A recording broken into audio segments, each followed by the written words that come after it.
dengan kekuatan ekonomi tinggi seperti Amerika Recording in Serikat, progress. Eropa, ya, dan China, Singapura itu bertekuk lutut dengan adanya pandemi COVID-19. Di situ yang berkembang sampai hari ini, bisnis yang berkembang, bisnis biasa itu tidak begitu berkembang lagi, tapi yang berkembang sangat pesat itu adalah bisnis tak biasa yang disebut dengan kewirausahaan atau entrepreneurship. Jadi ke depan untuk menghadapi ketidakpastian dalam berbisnis, kita bisa mengandalkan kewirausahaan sebagai satu alat kita untuk berbisnis dengan baik, yaitu not usual business. Ini, dalam istilah umumnya disebut not usual business, bisnis tak biasa.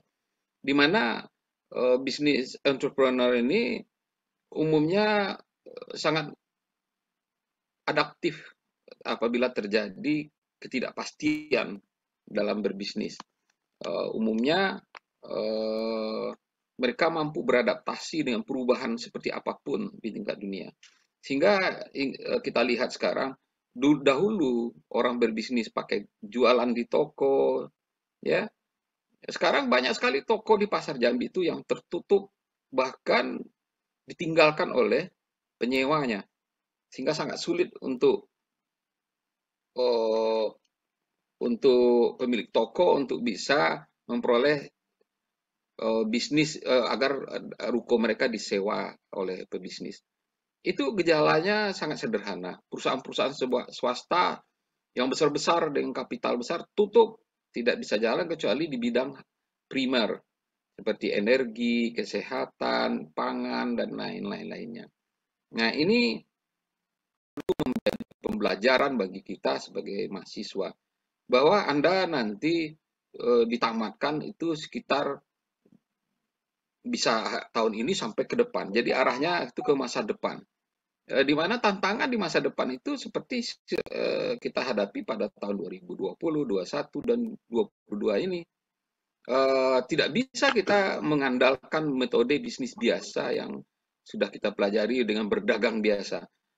Nampak sekali terlihat bahwa pedagang-pedagang biasa itu pada rontok di pasaran karena mereka sulit beradaptasi, produk-produk mereka tidak dibeli oleh masyarakat, atau juga masyarakat sekarang kemampuan finansial untuk berbisnis itu untuk membeli, daya belinya juga sudah menurun.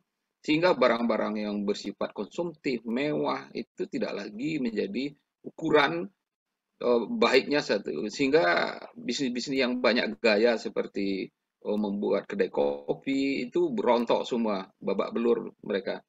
Karena di sana tempat berkumpulnya orang-orang dan di situ juga tempat penularan sekaligus penularan, ya. Sampai hari ini belum ada kepastian bahwa COVID itu akan mereda. Tapi yang jelas sudah terjadi penurunan infeksi pada manusia dan antar manusia setelah kita melakukan vaksinasi, ya kan? Namun berkembang jenis baru Omikron yang juga kemampuan daya tularnya begitu besar, cepat, sehingga sulit diatasi seperti di Belanda sekarang mereka lockdown, Inggris sudah mulai juga di negara-negara Eropa umumnya. Ini berdampak betul pada sistem dagang dan sistem bisnis. Jadi ada terjadi perubahan dalam bisnis di dunia hari ini, bahkan di Indonesia. Dan itu di mata kalian langsung Anda lihat bahwa terjadi banyak pengusaha-pengusaha bangkrut, ya, untuk bertahan saja hidup.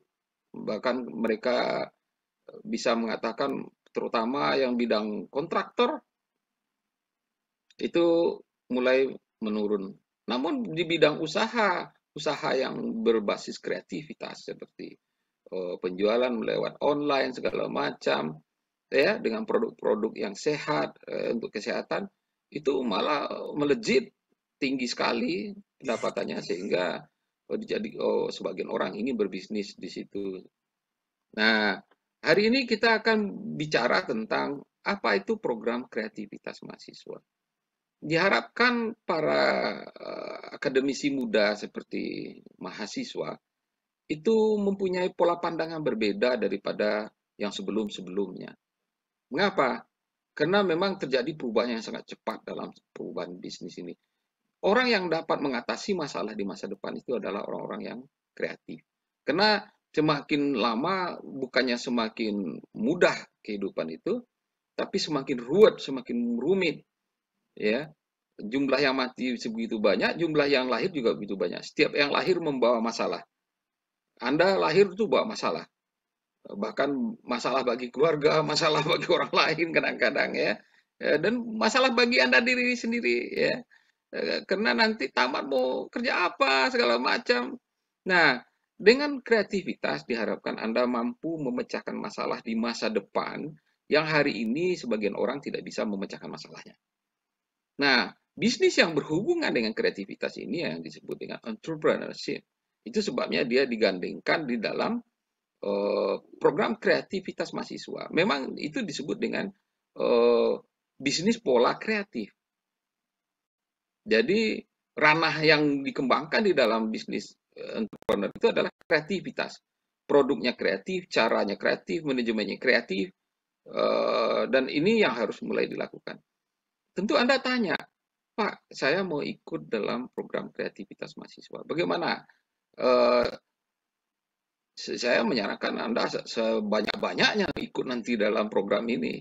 Karena di sini ada kesempatan untuk diberikan modal awal, untuk mengembangkan ide, dan kemudian mulai menjalankan usahanya semenjak dari sekarang, sehingga tamat nanti tidak begitu gagok dengan kondisi bahwa pegawai negeri itu sangat sulit, sehingga pekerjaan tidak ada, sementara Anda harus tetap makan setiap hari, Anda harus tetap menafkahi orang lain nanti apabila sudah nikah pula, ya. Dan ini tanggung jawabnya sangat besar ke depan. Maka ikut PKM kewirausahaan itu salah satu hal yang bijak bagi seorang mahasiswa. Ya jadi masalah Pak, bagaimana supaya bisa kita bukan hanya sekedar ikut, tetapi juga diperhitungkan di tingkat nasional dalam pekan kreativitas mahasiswa kita itu di dilombakan di tingkat nasional sehingga masuk nominasi nanti dalam eh, pekan ilmiah, ya PIMNAS-nya, pekan ilmiah mahasiswa nasional. Karena ujungnya ke sana. Oke, yang pertama kalau kita ingin tidak tanggung-tanggung dalam menulis tentang PKM kewirausahaan, tentu yang pertama ide dari usahanya. Kalau ingin menang tingkat universitas sih mudah saja. Mungkin Anda bisa jiplak saja, mungkin dari internet segala macam. Tapi itu bukan kreatif, itu penjiplak. Kreatif itu adalah orang yang membuat ide baru yang belum pernah ada sebelumnya. Kalau Anda menjiplak, itu nanti di tingkat nasional Anda tidak akan pernah menang sekalipun, walaupun lolos di tingkat universitas. Nah, jadi pikir-pikir dua kali dengan mengcopy ulang proposal orang lain di internet untuk ikut PKM kewirausahaan. Nah, yang jadi masalah, bagaimana membuat ide kreatif dalam usaha? Sebenarnya sangat mudah.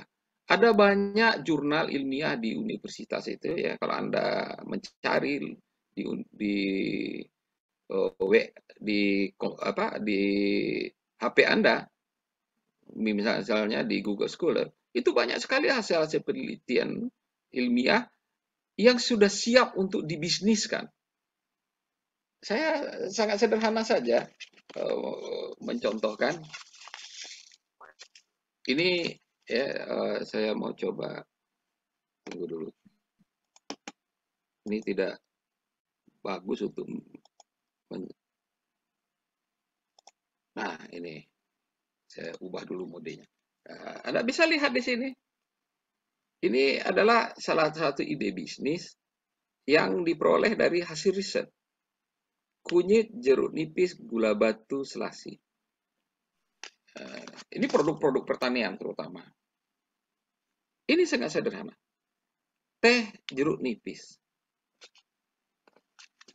Nah, banyak hasil riset ya yang dihasilkan oleh para peneliti Indonesia maupun luar negeri di luar sana yang sebenarnya siap diaplikasikan menjadi peluang untuk berbisnis. Nah, ini yang Anda harus kerjakan dahulu. Anda harus banyak membaca, men-searching, ya, kemana-mana ide baru, ya.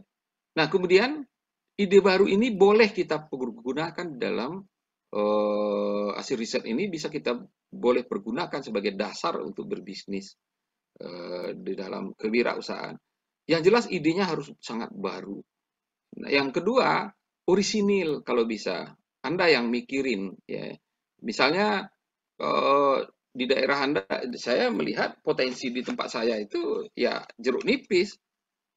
Karena di setiap halaman rumah, di desa-desa, itu ada jeruk nipis.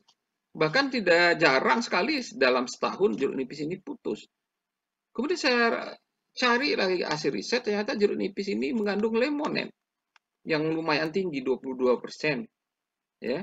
Nah, ini cocok untuk misalnya menjaga berat badan agar tetap seimbang, tidak gemuk, ya. Kemudian mengurangi masalah-masalah tenggorokan, ya. Kemudian mengurangi jerawat pada muka Anda tuh. Kalau pada anak muda itu jerawat itu kalau tumbuh satu saja itu sudah kayak mau kiamat saja dunia ya. Nah, ini bisa diatasi dengan hanya minum minuman sederhana seperti minum kesehatan seperti ini. Nah, saya hanya mengubah hasil riset itu menjadi siap bisa dikonsumsi, dipakai, dan diperjualbelikan. Kalau dalam bentuk jurnal, itu nggak bisa. Jadi ada satu oh, filosofi, ilmu saja tanpa diamalkan itu seperti pohon tanpa buah. Maksudnya tidak ada yang bisa dipanen. Maka tugas kita dalam PKM mengubah ilmu yang dihasilkan dari hasil riset itu menjadi yang bisa diamalkan di tengah masyarakat. Jadi kita buat bagaimana menjadi sebuah produk dan turunannya sehingga layak untuk diperjualbelikan atau bernilai ekonomi. Riset saja belum tentu bisa bernilai ekonomi tinggi. Tapi setelah kita ubah terapkan dalam kehidupan keseharian, kita cari itu jeruk nipisnya. Bukan hanya baca jeruk nipis mengandung ini, mengandung itu, tapi kita cari itu di desa potensinya, kemudian kita ubah dia menjadi yang tidak biasa, maka ini contohnya nih, saya minum pagi ini adalah jeruk dan kunyit. Minuman saya itu saya campur dua, jeruk dan kunyit, teh kunyit. Tapi Anda lihat, ini sangat mudah disuguhkan. Dia sama seperti ini. Ini bisa dikantongin, bawa pergi kemana-mana. Satu saat kita haus, kita minta air panas dan kita seduh dengan gula sehingga rasa asam.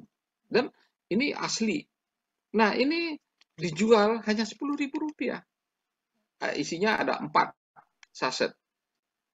Nah, kalau sudah seperti ini, maka dia layak untuk diperjualbelikan.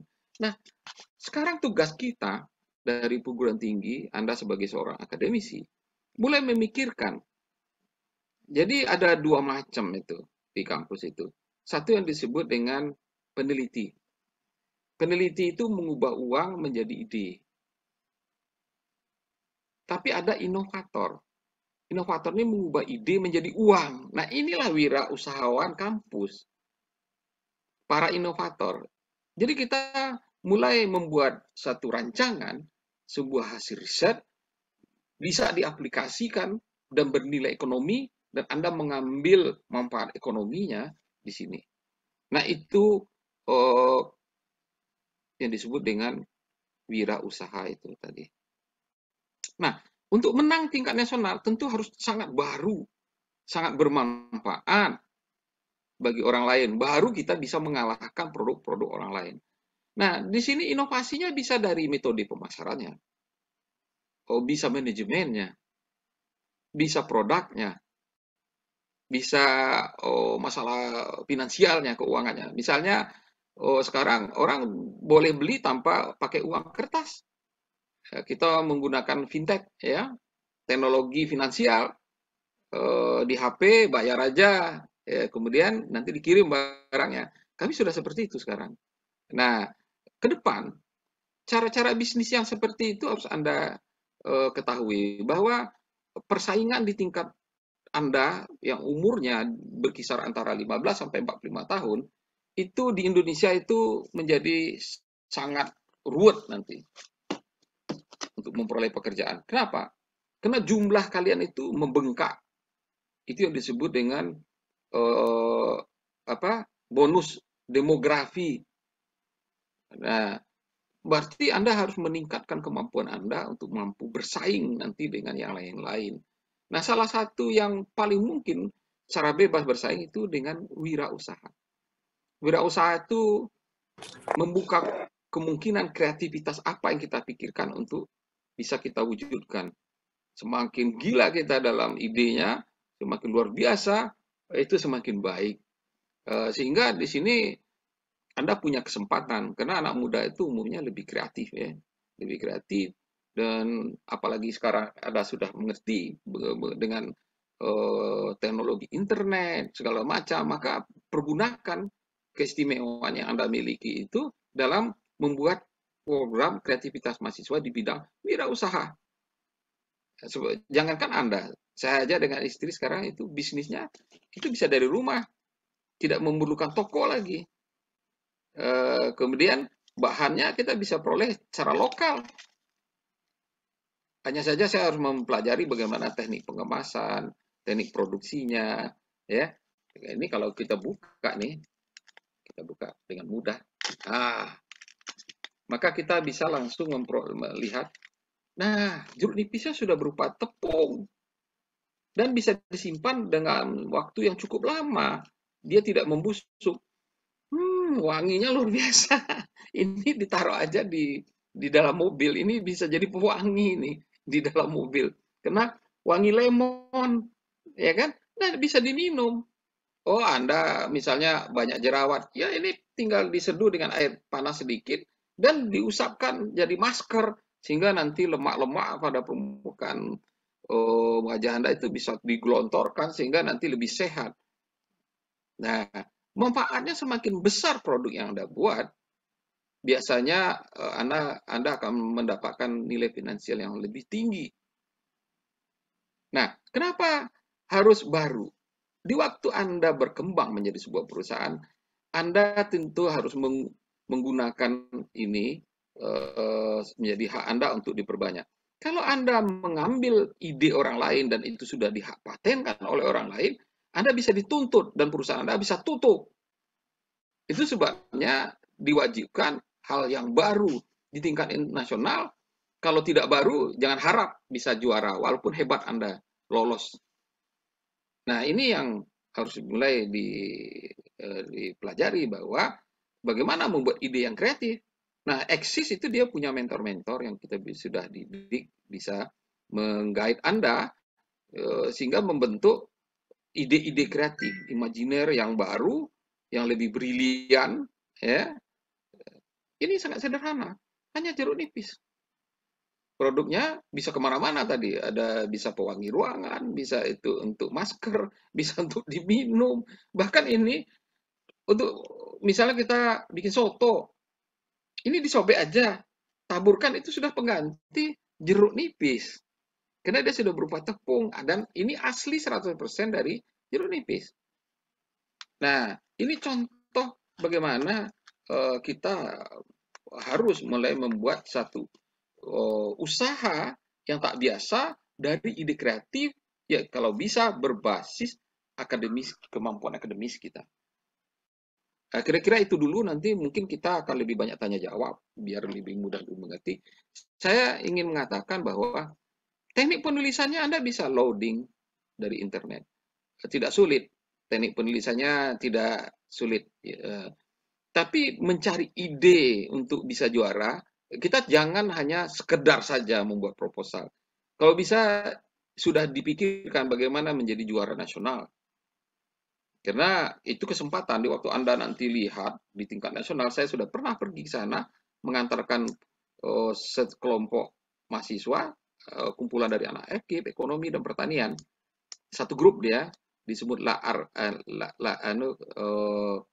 LARVC, itu saya bina 6 bulan, kemudian tanding tingkat nasional, dia dapat medali emas. Padahal cuma satu orang dari Unja itu dan langsung medali emas. Dan itu mengejutkan bagi semua orang yang hadir pada saat itu.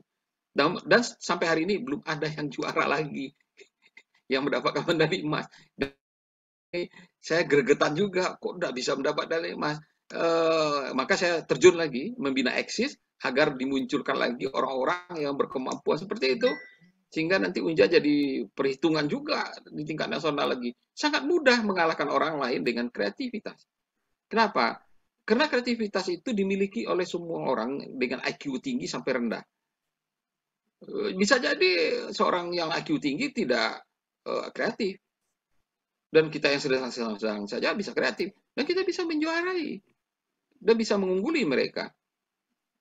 Nah, ini kesempatan bagi Unja untuk bisa berperan di tingkat nasional, kalau bisa sih internasional. Karena beberapa dari kelompok yang saya bina itu memang mereka juara dunia di bidangnya. Bahkan yang LARVC itu tandingnya dulu ke Jepang juga. Oke, kira-kira begitu. Saya kembalikan kepada pembawa acara. Kita akan diskusi saja. Mungkin itu lebih baik. Oke, baik Bapak. Terima kasih materinya. Kita lanjutkan ke sesi diskusi. Dari sesi pemateri Bapak tadi, dapat Bapak simpulkan bahwasannya kita sebagai mahasiswa ini sebenarnya dituntut banget ya Bapak untuk lebih produktif dan juga kreatif, menciptakan hal-hal yang baru, inovasi terbaru, dan juga agar bisa dapat menginspirasi mahasiswa dan juga para adik-adik yang lain nih. Nah, di kali ini kita akan membuka sesi tanya jawab, yaitu berupa diskusi. Di sesi pertama saya akan membuka 3 penanya tercepat. Silahkan bagi yang ingin bertanya untuk raise hand terlebih dahulu.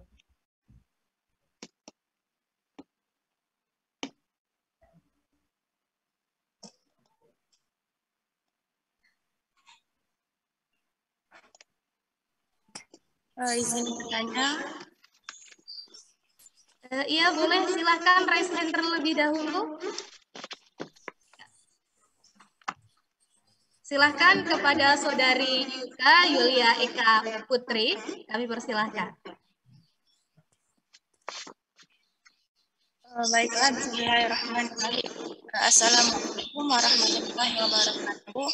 Waalaikumsalam warahmatullahi wabarakatuh. Sebelumnya saya ucapkan terima kasih atas waktu dan kesempatan yang telah diberikan. Perkenalkan, nama saya Yulia Yuka dari program studi sastra Indonesia angkatan 2021. Salam kenal untuk Bapak. Di sini saya ingin bertanya Pak, tadi kan Bapak menjelaskan mengenai kita itu harus membuat suatu ide baru kan Pak. Nah bagaimana tidak boleh mencoba ide orang lain kan Pak. Nah bagaimana kita ada ide orang lain tapi kita buat inovasi sendiri gitu Pak. Contohnya seperti ini. Misalnya ada yang membuat PKM kewirausahaan tentang kaos yang menggambarkan mungkin fabel atau makanan Indonesia gitu kan Pak. Nah itu kan ide orang gitu Pak. Nah bagaimana ketika kita ingin membuat kaos itu juga tapi dengan karakteristik yang lain. Contohnya mungkin kita dapat buat kaos tapi bertemakan cerita rakyat gitu Pak. Nah di situ kan kita secara nggak langsung kita dapat melestarikan kebudayaan Indonesia gitu kan Pak. Karena untuk melestarikan kebudayaan Indonesia itu apalagi di saat ini tuh sepertinya sulit gitu kan. Dan bahkan banyak anak-anak Indonesia sekarang tidak mengenal kebudayaan kita sendiri, melainkan mengenal kebudayaan luar negeri gitu Pak. Nah, apakah itu bisa dijadikan suatu ide TKN kewirausahaan? Karena itu kan tidak full murni 100% ide kita, tapi kita melihat ide orang lain yang sudah ada, tapi kita adaptasi lagi atau kita berikan kita sendiri gitu Pak. Nah itu apakah bisa diajukan untuk program kewirausahaan atau tidak Pak? Iya. Mungkin hanya itu Pak pertanyaan Yuka. Yuka akhir. Wassalamualaikum warahmatullahi wabarakatuh. Oke, baik. Terima kasih kepada Saudari Yuki Eka Putri yang telah mengajukan pertanyaan. Nah, untuk pertanyaannya ini Bapak, kita sistemnya disimpan dahulu atau langsung jawab nih Bapak? Langsung jawab, saya takut lupa. Oh iya, baik Bapak. Nah, jadi kesimpulan dari pertanyaan Yuka tadi dapat Bapak simpulkan bahwasannya mengembangkan, cara untuk mengembangkan ide orang lain. Dan apakah itu bisa masuk ke dalam program yang kita lakukan saat ini? Kepada Bapak, dipersilakan. Jadi begini, untuk dalam bidang kewirausahaan, tentu ada potensi yang harus kita angkat, ya, potensi daerah yang harus kita angkat dalam bisnis kita. Itu yang paling bagus. Umumnya orang menggunakan potensi alam. Padahal dalam membangun, kita bisa menggunakan 3 macam potensi. Yang pertama, potensi sumber daya alam, yang dulu dari zaman dahulu itu sudah kita pergunakan. Yang kedua adalah sumber potensi budaya, seperti yang diceritakan oleh Yuka. Dan selain itu ada juga sumber potensi sumber daya manusia, yaitu dalam bentuk sumber daya intelektual. Ya kan? Nah, ini bagus ini. Di sini Yuka mencoba mengadaptasikan ide ini ke budaya kita. Maka dia jadi baru. Dia jadi baru itu. Ide orang lain yang dimodifikasi, dia menjadi baru di waktu kita. Nah, di sini kekuatannya adalah sejauh mana Anda bisa membuat grafis yang menarik dan menonjolkan budaya itu, budaya ceritanya itu. Misal Malin Kundang, misalnya kalau di Padang itu yang sangat betul-betul dikenal dunia, misalnya Malin Kundang, anak-anak yang dikutuk menjadi batu. Ya kan, di Jambi kan payah cari batu bata aja lah mungkin. Nah, mungkin kita punya cerita lain. Misalnya di Bungo tuh ada orang kaya miskin. Kan menarik gitu ya. Tahu nggak ada orang kaya miskin di Bungo? Nah, siapa yang tahu ceritanya orang kaya miskin? Nah, itu adalah cerita tersendiri ya. Kalau cerita orang suku anak kubu dalam, itu mereka menyampaikan ilmu itu lewat cerita dari orang tua ke anak. Nah, itu kan bisa dibuatkan itu grafisnya. Dia sedang duduk di balai-balai orang kubunya, ya, suku anak dalamnya, kemudian anaknya sedang mijit punggung orang tuanya sambil cerita. Di situ dibuatkan ceritanya, narasi ceritanya. Nah, kita memang budaya kita menyampaikan informasi itu dalam bentuk cerita. Itu supaya orang tua kita suka bercerita kepada anaknya, itu salah satunya adalah untuk menyampaikan satu informasi. Nah, di dalam budaya juga terdapat nasihat-nasihat penting yang bisa mengarahkan kita tidak terperangkap pada hal buruk yang sama. Ini terjadi di Aceh, di Semelu. Saya lihat di situ hanya yang selamat waktu tsunami Aceh itu orang Semelu. Kenapa bisa selamat? Karena mereka punya satu budaya bercerita. Di waktu anak-anak itu masih di ayunan, ibunya bercerita gini, sambil bernyanyi, kalau ini bahasa Indonesianya, kalau seandainya air laut menyusut, ikan bergelimpangan, maka larilah ke gunung. Jangan kau ke laut. Itu cerita nyanyi, dalam nyanyi itu. Di waktu tsunami itu terjadi, mereka langsung baru ingat, oh ini cerita ibu saya. Dia langsung berlari ke gunung. Dan kelompok orang Semelu ini banyak yang selamat dari tsunami. Sementara orang di kota Banda Aceh melihat air laut surut, ikan bergelimpangan, mereka cari ikan. Karena mereka tidak mendapat cerita budaya dari orang tuanya. Nah, ini pentingnya budaya di dalam perkembangan kita ke depan. Nah, ini perlu diangkat ini dalam satu tema bisnis yang dimana nanti tema-tema itu akan menyelamatkan kita, ya, dari cerita-cerita yang seperti itu. Nyanyian Semelu itu, nyanyian dari ibu-ibu Semelu untuk menidurkan anaknya. Dan itu diingat sampai dewasa dan menyelamatkan satu kampung.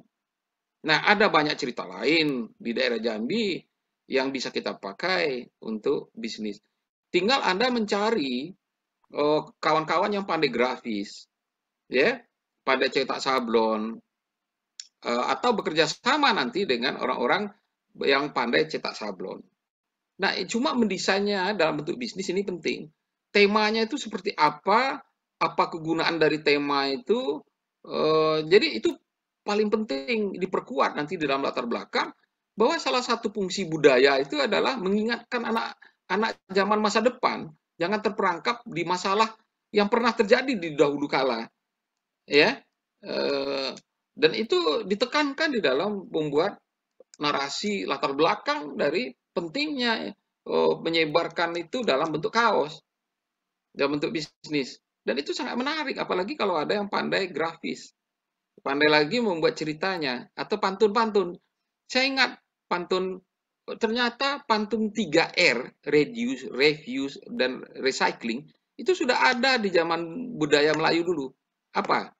Yang lurus ke tangkai sapu, yang bengkok ke tangkai baja, yang kecil untuk tusuk konde, setampuk untuk tuai padi, tarahannya untuk kayu api, abunya untuk pupuk padi. Bayangkan tuh, itu reuse, recycling itu sudah ada di sana 3R. Ya, kenapa kita pakai bahasa Inggris? Kita sudah punya budaya Melayunya yang menyatakan bahwa secara budaya kita sudah mempraktekkan ratusan tahun yang lalu. Nah, ini contoh. Jadi bagus itu, Yuka. Saya setuju kalau bisa dimulai itu penulisannya dengan kawan-kawan, ya, dengan kelompok atau yang lain membantu, ya. Karena dalam bentuk berkelompok kita lebih kuat, lebih bagus. Itu keindahan di dalam eksis, bahwa kita punya mentor nanti. Mentor itu dari pengurus eksis yang kemudian membantu kita, mengingatkan kita sampai nanti proposal jadi. Oke, gitu aja. Oke, baik Bapak. Terima kasih kepada Saudari Yuka. Apakah bisa dimengerti atau ada yang perlu ditanyakan kembali? Sebelumnya Yuka ucapkan terima kasih kepada Bapak yang telah berkenan menjawab pertanyaan dari Yuka. Jawaban Bapak ini buat semangat untuk memulai PKM ini, karena Yuka punya tujuan buat, maksudnya baru punya ide gitu ya, tadi belum didiskusikan sama tim, punya ide untuk mengadaptasi yang ide Yuka ceritakan tadi gitu kan, karena menurut Yuka sangat penting gitu kebudayaan kita sendiri untuk diketahui. Nah, di sini Yuka juga ingin memberitahu bahwasanya kaos itu nanti tidak hanya digunakan untuk orang dewasa, namun juga untuk anak-anak kecil gitu Pak, dengan orang tuanya dapat menceritakan apa yang ada di kaos tersebut. Jadi kan bisa untuk menambah wawasan anak tersebut, jadi tidak terpaku dengan digitalisasi pada saat ini. Tapi itu mudah-mudahan bisa terrealisasi. Mohon doa dan dukungannya Pak. Ya, saya sangat mendukung itu. Alhamdulillah. Juga ucapan terima kasih Pak untuk jawaban yang telah Bapak berikan, dan jawaban yang telah Bapak berikan sangat juga mengerti, dan mudah-mudahan kita terlaksana. Oke, baik. Terima kasih. Lanjut ke penanya kedua. Itu akan saya pilih. Nah, Dia Ayu yang dari tadi resen nih. Kepada Saudari Dia Ayu, kami persilahkan. Bismillahirrahmanirrahim. Assalamualaikum warahmatullahi wabarakatuh. Mohon izin Bapak,